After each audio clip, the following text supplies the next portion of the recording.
What if tomorrow morning the world woke up to the news World War III has officially begun? Missiles launched, airspace closed, internet disrupted. How would it happen? Who would be involved? And would your country be safe? Let's break it down. World War III would most likely begin with a regional conflict escalating out of control.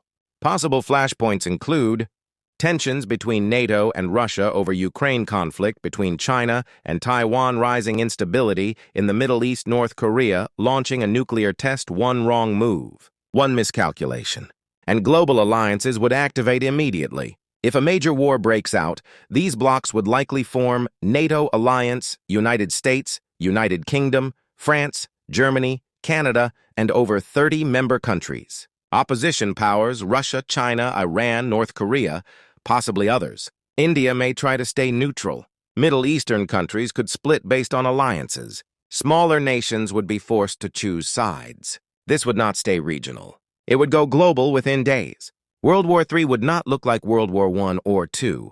Instead of just tanks and soldiers, we would see AI-controlled drone cyberattacks, shutting down power grid, satellite destruction in space, hypersonic missiles, autonomous robot.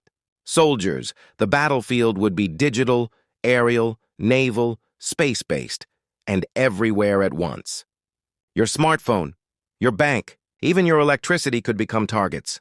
Global markets would crash within hours. Stock exchanges would close. Oil prices would skyrocket. Supply chains would collapse. Food shortages would begin. Fuel would become limited.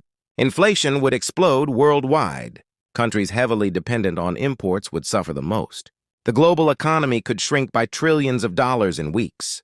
The most dangerous areas would likely be Eastern Europe, Taiwan, Straight South China, Sea Middle East military zones. Safer regions might include remote parts of South America, some African countries not directly aligned, isolated island. Nations, however, in modern warfare, nowhere is completely safe. Cyber war and economic collapse affect everyone. The biggest fear? Nuclear weapons. If nuclear powers directly clash, the risk of escalation becomes terrifyingly real. Even a limited nuclear exchange could cause massive casualties. Nuclear winter, global famine. The world as we know it would change forever. But here's the truth. World War III hasn't happened. Not because tensions don't exist, but because global powers understand the cost is too high. Mutually assured destruction keeps leaders cautious. The real question is not will World War III start tomorrow. The real question is, how close are we already?